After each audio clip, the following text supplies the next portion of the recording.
مفصل گفتگو کا وقت نہیں، صرف ایک چھوٹا سا ایک پیغام اس مجلس کے اندر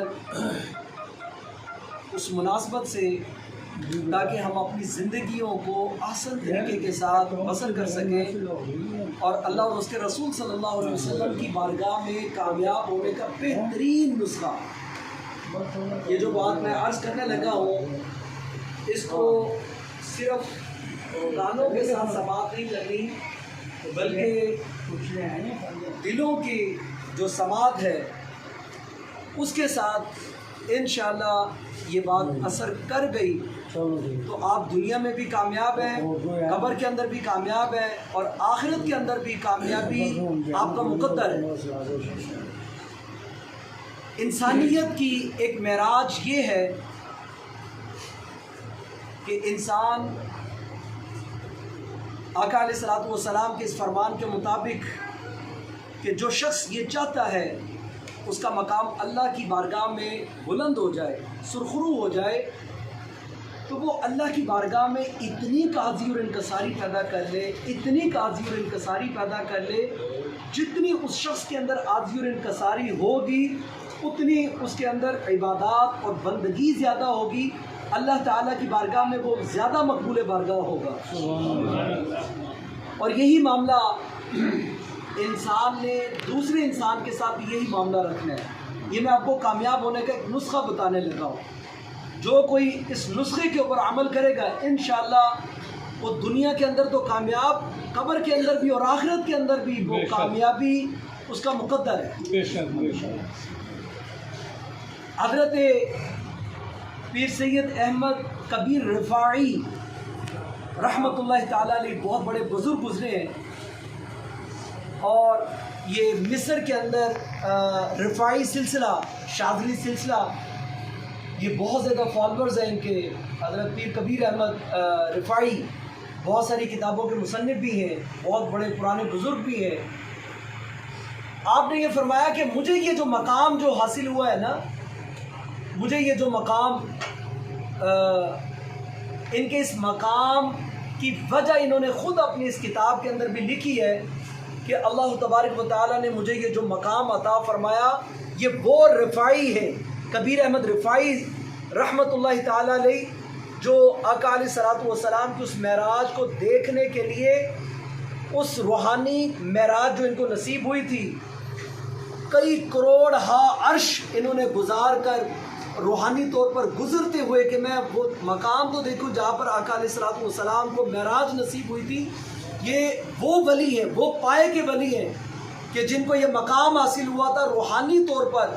یہ بیٹھے کہیں پر ہوتے تھے اور یہ کہیں پر ان کی پرواز کہاں پر ہوتی تھی، اللہ اکبر۔ یہ تو خیر ان کا مقام کسی اور طرف، میں وہ عرض کرنا چاہتا ہوں کہ ان کا جو مقام جو ان کو حاصل ہوا ہے نا، وہ کس وجہ سے حاصل ہوا۔ تو حضرت رفاعی سید احمد کبیر رفاعی رحمۃ اللہ تعالیٰ علیہ، آپ نے یہ فرمایا کہ مجھے یہ جو مقام حاصل ہوا ایک کتے کی وجہ سے، ایک کتے کی وجہ سے کہ میں نے اس کو حقیر نہیں سمجھا۔ آپ نے فرمایا میری پوری زندگی کا خلاصہ یہی ہے کہ میں نے کبھی کسی کو حقیر نہیں سمجھا، میں نے کسی کو کمتر نہیں سمجھا، میں نے جب بھی سمجھا میں نے اپنے سے بڑھ کر سمجھا۔ اور انسان کے اندر خرابی اسی وقت آتی ہے جب وہ اپنے آپ کو بڑا سمجھنے لگ جائے، کیونکہ شیطان کا پہلا حربہ اور پہلا غبار اور پہلا شیطان جو گمراہ ہوا تھا وہ اپنے اسی قول کی وجہ سے ہوا تھا نا، انا خیر منہ۔ جب رب کائنات نے یہ فرمایا تھا کہ فرشتوں سے آدم کو سجدہ کرو، سب نے سجدہ کیا الا ابلیس، سوائے ابلیس کے۔ ابلیس تو کیوں نہیں سجدہ کرتا؟ ابلیس کہنے لگا انا خیر من، یا اللہ میں بہتر ہوں، میں آگ سے ہوں، یہ مٹی سے ہے، میں زیادہ بہتر ہوں، انا خیر من۔ اللہ نے فرمایا تجھے یہ کس نے اختیار دیا کہ تو خود یہ فیصلہ کرے کہ کون بہتر ہے کون بہتر نہیں ہے؟ یہ تجھے کس نے اختیار دیا؟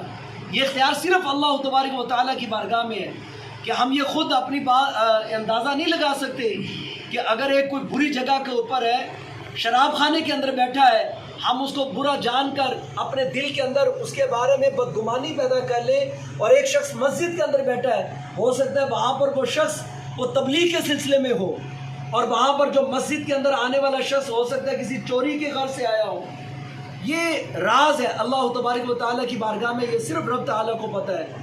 تو آپ نے فرمایا کہ ایک بزرگ حضرت شفیق بلخی، بلخ کے بہت بڑے بزرگ، ان کو یہ جو مقام حاصل ہوا ہے یہ جوانی کے اندر حاصل ہوا. اور حضرت عبداللہ ابن مبارک رضی اللہ تعالیٰ عنہ، یہ ان کو بڑھاپے کے اندر اللہ نے وہ مقام نصیب فرمایا، وہ مقام عطا فرمایا. ان دونوں بزرگوں کی آپس میں ملاقات ہوئی کسی مجلس کے اندر. تو آپ نے حضرت عبداللہ ابن مبارک کا چونکہ بہت بڑا مقام ہے، آپ نے حضرت شفیق بلخی کو آپ نے فرمایا کہ آپ دعا فرمائیں، آپ دعا فرمائیں. حالانکہ آپ اس وقت جوانی کی حالت میں تھے.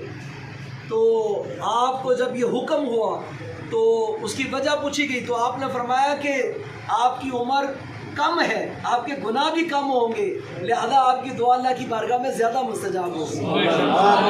تو حضرت شفیق بلخی جو کہ خود اس مقام پر تھے، آپ نے فرمایا، آپ نے عرض کی حضور آپ دعا فرمائے اس لیے کہ آپ کی عمر زیادہ ہے، آپ کی نیکیاں بھی زیادہ ہیں، آپ کو ماہ رمضان بھی زیادہ نصیب ہوئے، آپ کو ذکر و اذکار، آپ کی نیکیاں زیادہ ہیں، لہذا حضور آپ بلند آواز میں سبحان اللہ کو. ایک جوانی کی حالت میں، ایک بڑھاپے کی حالت میں ہے، وہ حضرت عبداللہ ابن مبارک حضرت شفیق بلخی کو یہ فرماتے ہیں بیٹا آپ دعا کریں، اس لیے کہ آپ کی عمر کم ہے، آپ کی نیکیاں، آپ کے گناہ بھی کم ہیں، تو لہذا آپ، اور آپ کا طریقہ انداز کیا تھا؟ آپ نے فرمایا کہ نہیں آپ دعا فرمائیں اس لیے کہ آپ کی عمر زیادہ، آپ کی نیکیاں بھی زیادہ ہی ہوں، آپ کو ماہ رمضان زیادہ نصیب ہوئے. تو یہ ہے انداز. چونکہ آج کل نا ہر شخص کے بارے میں ایک بدعقیدگی اس حد تک پہنچ چکی ہے، چاہے وہ کسی بھی لیول کا ہے. غریب ہے وہ امیر کو دیکھ کر بدگمانی پیدا کرتا ہے کہ یہ امیر ہے، یہ ضرور حرام مال سے ہی امیر ہوا ہوگا. اب امیر ہے وہ یہ سمجھتا ہے کہ یہ غریب جو ہے یہ کتنی نکمہ قسم کا ہے، یہ بھی اگر محنت کرتا تو یہ بھی اس مقام تک آ جاتا.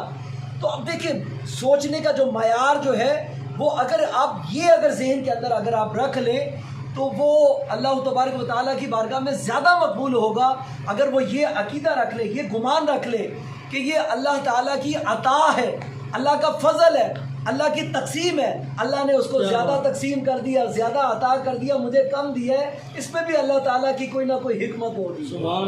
وہ اگر اس میں اگر وہ راضی ہو جائے اللہ کی اس تقسیم کے اوپر تو کیا خیال ہے وہ زیادہ بہتر نہیں ہوگا کہ ہر شخص اپنے دوسرے کسی بڑے آدمی کو بھی دیکھے تو دل کے اندر اگر وہ سوچ کا ایک جو معیار ہے وہ اللہ تبارک و تعالیٰ کی رضا کے مطابق اگر وہ رکھ لے نا، اور اپنے آپ کو دوسروں سے کم تر سمجھے، دوسروں کو وہ بڑا سمجھے، خدا کی قسم وہ شخص کبھی بھی ناکام نہیں ہو سکتا.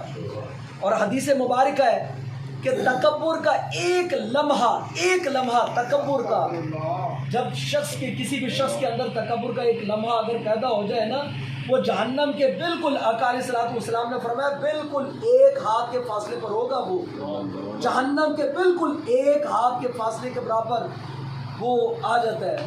اور بالکل اس کے مد مقابل اگر وہ آجزی اور انکساری اگر اپنے اندر پیدا کر لے، اتنی آجزی اور انکساری پیدا کر لے، خدا کی قسم وہ جنت کے بھی بالکل اتنے ہی وہ برابر ہوتا ہے. سبحان اللہ. جنت کے بالکل ایک ہاتھ کے فاصلے کے برابر وہ پہنچ جاتا ہے.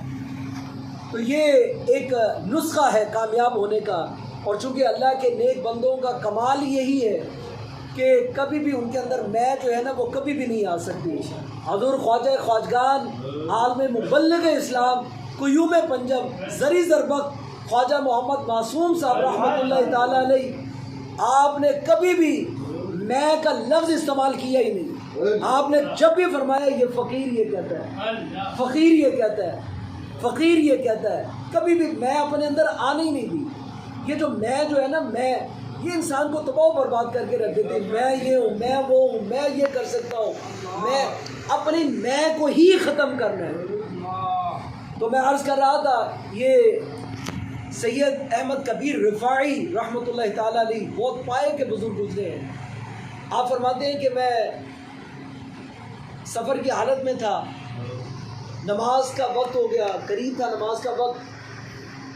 تو میں جب جانے لگا تو راستے میں کچھ کھیت بھی تھے، ایک طرف وہ پانی بھی تھا. اب جو کھیتی باڑی سمجھنے والے وہ احباب اس بات کو سمجھتے ہیں کہ دونوں طرف وہ پانی ہوتا ہے اور اس کے رستے کے اوپر چل کر وہ رستہ عبور کرنا ہوتا ہے. تو آپ فرماتے ہیں کہ میں جب نماز کے لیے جانے لگا تو رستے میں دیکھا کہ ایک کتا تھا, وہ کتا بیٹھا تھا, اور آپ کی یہ عادت مبارکہ تھی کہ آپ نے کتے کو بھی سب سے حقیر ترین جو جانور ہے کبھی اس کی بھی تذلیل نہیں کی, کبھی بھی کسی کی تذلیل نہیں کی, کبھی بھی کسی کو کمتر نہیں سمجھا. رستے میں بیٹھا تھا کتا. اب آپ وہاں پر کھڑے ہو گئے, انتظار کرنے لگے کہ میں کتے کو دھتکارتا ہوں یا پتھر ماروں تو اللہ کی مخلوق ہے, اس کی بھی تذلیل ہوگی, اہانت ہوگی. آپ صرف وہاں پر کھڑے رہے, انتظار کرنے لگے کتا کب رستے سے ہٹے اور میں اس رستے سے گزر کر میں اللہ کی بارگاہ میں پیش ہو جاؤں نماز کے لیے. اب کافی وقت جب گزر گیا, کتا اپنی جگہ سے نہ ہٹا.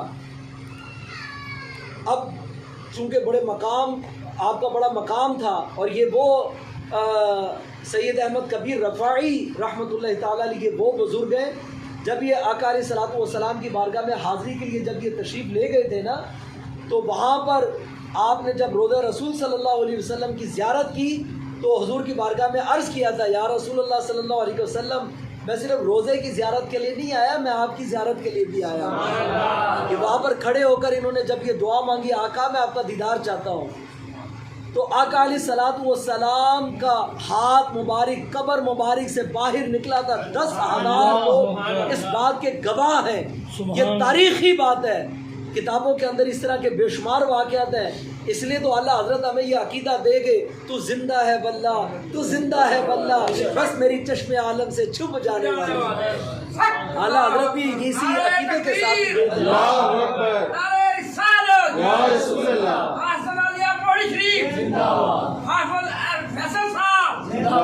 اللہ حضرت جب وہاں پر گئے تھے تو 3 دن وہاں پر حضور کے دیدار کے لیے ترستے رہے.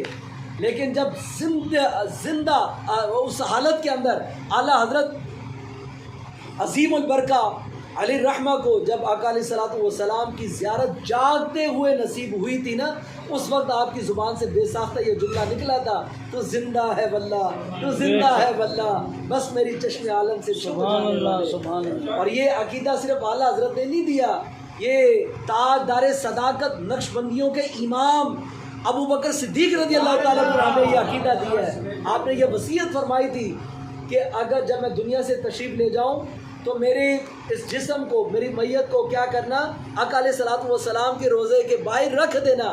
اور اے علی, وصیت بھی کس کو کی, علی کو کی, مولا علی کو کی تھی.